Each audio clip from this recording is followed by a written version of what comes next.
Talking about here on my channel right now. It's all about Justin Baldoni and Blake Lively's. Hi besties, I am Zuriyata Bashan Lashari with Corventa. Today we should discuss. Good morning, folks. Buckle up because we've got a cornucopia of chaos waiting for you on your rush hour ride to work. I'm talking courtrooms, scandals, set fights, celebrity meltdowns, and even a few angry cattle ranchers to round it out. We're serving it all hot and fresh. From Blake Lively's shocking admission that she's got no evidence in her smear campaign case, to Laura Owens holding secret court meetings and delaying justice, and even a literal brawl breaking out on the set of Outer Banks in Croatia. Today's show has it all. Oh, and don't think I forgot about Billy McFarland trying to relaunch Fyre Festival 2 like nothing ever happened. Add in Trump's latest wild attempt to get $230 million from the Department of Justice and Bad Bunny shaking up the Super Bowl, and you've got yourself the full platter. So, pour that coffee, adjust that rearview mirror, and let's dive right in. We'll start with some festival redemption drama before we head into the courtroom chaos. Remember Billy McFarland? The guy behind the greatest music festival disaster in human history? Yeah, Fyre Festival. Well, he's back, and apparently Hollywood hasn't canceled him yet. The man just sold the rights to a Fyre Festival 2 documentary. That's right. He's producing a film about the second attempt at his doomed music festival. Talk about irony. Word is he's still searching for streamers to pick it up, but the plan is to release it in late 2025 or early 2026. You've got to hand it to him. The guy has audacity. He's out here grinding to make a comeback while still owing around $26 million in restitution. I'll be honest, I'm kind of rooting for him. Not because I think he's innocent, he's not, but because redemption arcs are entertaining. I mean, if you've already been the villain of a Netflix doc, you might as well make your own sequel, right? Just please, Billy, if you're listening, no Ja Rule, no Bahamas, and absolutely no sandwiches made of white bread and mayonnaise. Start small, hire some up-and-coming DJs, keep it on U.S. soil, and for the love of God, have actual catering this time.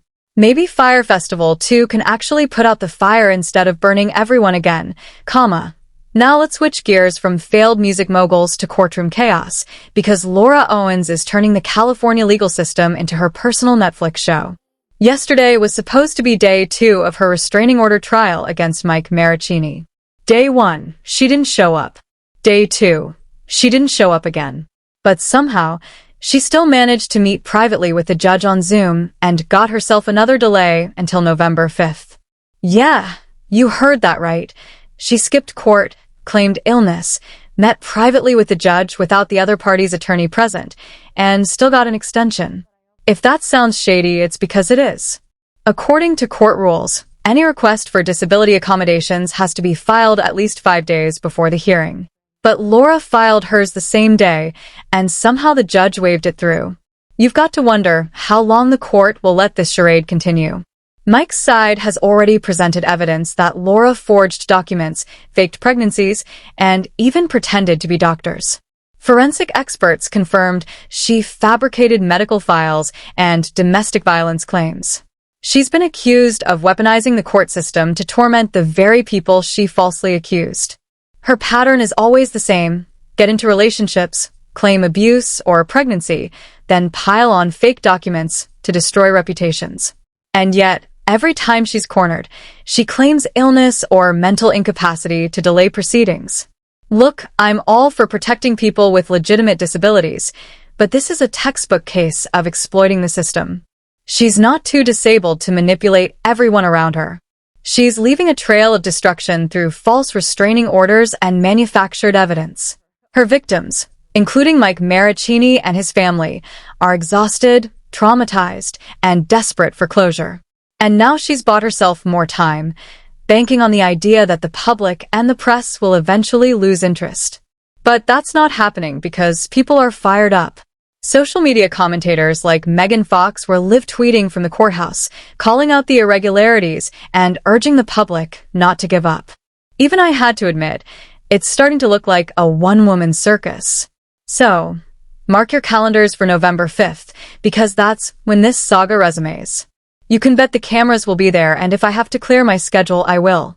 We're taking this story straight to San Francisco. Now, from courtroom delays to courtroom disasters, let's talk about the biggest headline of the day. Blake Lively versus Justin Baldoni. You'd think the Hollywood A-list would keep their feuds quiet, but no, this one's public, messy, and spiraling out of control. Blake Lively has filed a motion for spoliation sanctions against Baldoni's company, Wayfarer Studios. Translation: she's accusing him of destroying or concealing electronic evidence that could prove he and his team orchestrated a smear campaign to ruin her career. She says the defendants used encrypted messaging apps like Signal and voice memos that auto-delete to make sure there were no fingerprints linking them to the alleged retaliation. According to her filing, they had a duty to preserve those communications once litigation was foreseeable, and failing to do so is destruction of evidence. Here's where things get wild. Blake's entire argument rests on the idea that the evidence was so well hidden it can't be found. Basically, I can't show you proof because they covered their tracks I don't think I relate to any of my perfectly. characters. I've played It's the ultimate dog ate my homework defense. I've played an Upper You can't East claim Side someone ran a secret princess. campaign against you and then admit you have no evidence because the campaign was untraceable. That's not how lawsuits work. She's essentially saying, they erased the evidence, so you have to believe me.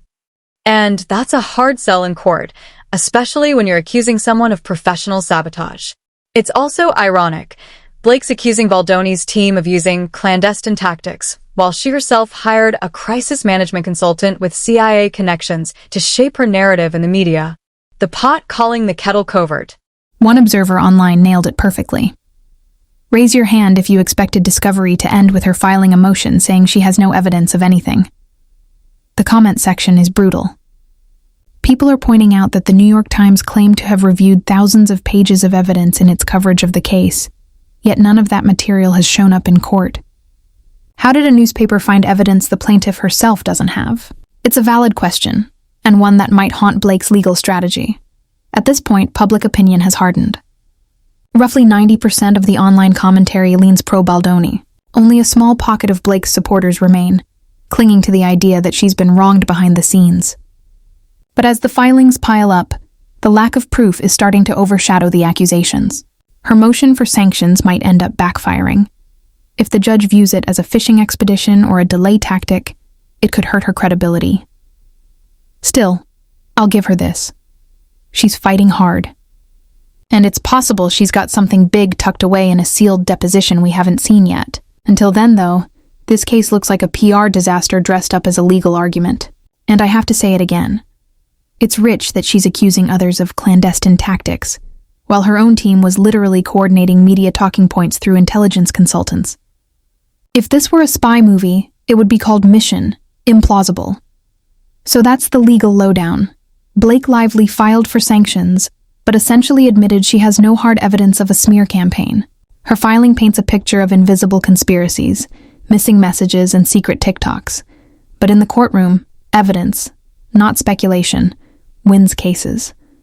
Until she brings something concrete, this looks like another Hollywood war of perception. All right, let's cool down from that legal firestorm and move to a different kind of chaos, a physical one, on the set of Outer Banks. That's right. Folks, a literal fight broke out during filming in Croatia. According to reports, the show's director, Jonas Pate, allegedly grabbed and shook a production assistant while screaming in her face. Tensions were already high, and things escalated fast. Stars like Chase Stokes and Madeline Klein reportedly had to intervene and separate them. You can imagine how that went over with the crew. With SAG-AFTRA already hypersensitive about on-set safety, this is going to trigger a full investigation. Think about it. You're shooting the 5th and final season of a hit Netflix show, and suddenly your director's physically assaulting staff? That's lawsuit material right there. This PA better lawyer up because she might walk away not just with damages but with a new job title: director. She's the captain now. The show's still filming, but Netflix hasn't said if the incident will affect production. Between the tension, the location costs in Croatia, and the PR fallout, it's looking messy. Now, before we jump into more serious politics, let's lighten it just a bit with Bad Bunny versus the culture wars. NFL Commissioner Roger Goodell confirmed that Bad Bunny is still performing at the Super Bowl halftime show, despite predictable backlash from certain corners of the internet.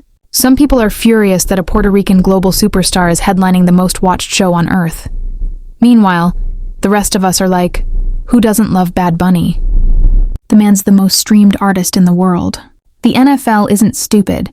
They're expanding their audience just like the Dodgers did when they signed Shohei Ohtani and brought in the entire Japanese market. It's business, folks, not ideology. When asked about the criticism, Goodell basically shrugged and said, "We always get backlash, no matter who we pick." And he's right. You could book Dolly Parton herself, America's sweetheart, and still get people complaining. If you don't like Dolly Parton, you're the problem. So calm down, America. Enjoy the music, and let the halftime show be a party instead of a protest. All right. When we come back in part 2, we're going to tackle the real-world fallout, Trump's latest taxpayer stunt, the beef industry revolt, and what all of this says about how America's systems, legal, political, and cultural, keep looping through chaos. Don't go anywhere. Welcome back to The Rush, where we unpack the chaos so you don't have to scroll through 700 news apps. When we left off, Blake Lively was waging a courtroom war with no ammo. Laura Owens was treating the judicial system like an improv show, and Billy McFarland was planning Fire Festival 2, Electric Boogaloo. Now let's talk about a man who never met a headline he couldn't hijack, Donald J. Trump. Yes, the former president is at it again, this time demanding the Department of Justice pay him $230 million for what he calls unlawful prosecution. You heard that right? He wants taxpayers to cut him a check for nearly $250 million because he didn't like being indicted. The filing reads like something out of an alternate reality. His lawyers claim the government maliciously brought charges against him in bad faith, violating his constitutional rights. Apparently, in Trump world, accountability equals persecution. It's the kind of move that makes you sit back, sip your coffee, and ask, is this parody or policy? The claim is built around the argument that the DOJ acted politically when it charged him with mishandling classified documents and trying to overturn the 2020 election. His legal team is calling it selective enforcement. The problem? That argument almost never wins. Prosecutors have immense discretion, and to prove selective enforcement, you have to show that others in the same situation weren't charged and that you were targeted for improper reasons. That's a legal Everest. But Trump's not really filing this to win in court. He's filing it to win in public opinion. Every new filing becomes a talking point. Every hearing becomes a rally chant. They're not just coming after me. They're coming after you. It's the same playbook he's been using since 2016, and it still fires up his base. And look, whether you love him or loathe him, you've got to admit, Trump understands media better than almost anyone alive. He knows exactly how to dominate the news cycle. You could drop a meteor on Manhattan, and he'd still find a way to trend higher. But here's the twist. The same media saturation that once made him invincible is starting to exhaust people. You can feel it. Even some of his supporters are tired of the constant chaos. His latest filing feels less like a power move and more like a reflex, a legal Hail Mary to stay relevant while the walls close in. Meanwhile, the rest of Washington is watching with popcorn. The DOJ's response was dry but devastating. They basically said, "This has no basis in law or fact." Translation: nice try. If the case even gets a hearing, it'll be a circus. Imagine Trump's lawyers trying to prove that being prosecuted for keeping classified documents in a bathroom was discrimination. It's absurd theater, but it's the kind of absurdity America has gotten used to. Now let's pivot to something more. Grounded, literally, because it involves cows. The beef industry is in revolt. Across the Midwest and South, ranchers are furious after new reports revealed that the big four meatpacking companies, Tyson, Cargill, JBS, and National Beef, are manipulating cattle prices to squeeze out small ranchers. They've been accused of controlling 85% of the U.S. beef supply, and using that dominance to artificially lower the prices they pay farmers while inflating the prices consumers pay at the store. Sound familiar? It's basically Amazon Prime, but with cows instead of cardboard boxes. The Justice Department has launched an antitrust probe, but don't hold your breath. These corporations have lawyers who could out-talk the Pope. Meanwhile, the ranchers are getting crushed. Some family farms are going bankrupt after generations of survival. They can't compete with mega operations backed by billion-dollar conglomerates. The emotional toll is brutal. These aren't faceless corporations. They're people who wake up at 4 a.m. to feed their herds and now can't even break even. One rancher in Texas put it bluntly, "We're not just losing money, we're losing our way of life." That hits deep. The beef industry has been the backbone of rural America for over a century, and it's unraveling under the weight of corporate greed and government neglect. And yet, when prices spike in the grocery store, who gets blamed? The ranchers. Not the middlemen, not the conglomerates. The very people getting exploited. But here's where it gets political. As inflation becomes the #1 issue heading into the next election, the beef wars have turned into a talking point for both sides. Republicans are blaming Biden's antitrust enforcement for hurting small business, while Democrats say it's about time someone reined in corporate monopolies. The truth is, both sides are right and wrong. The system is broken because for decades, both parties looked the other way, while mergers turned industries into oligopolies. Whether it's airlines, tech, or beef, we're living in the era of too big to compete. Speaking of competition, let's talk about Hollywood again. Because even as Washington argues over cows in courtrooms, the entertainment industry is eating itself alive. The Outer Banks fight we mentioned earlier? Yeah, turns out that was just the tip of the iceberg. Insiders are now leaking that multiple Netflix productions are quietly dealing with similar on-set blow-ups. Directors overworking crews, actors clashing with showrunners, and morale hitting rock bottom. Everyone's exhausted after the strikes, the budgets are tighter, and streaming pressure is higher than ever.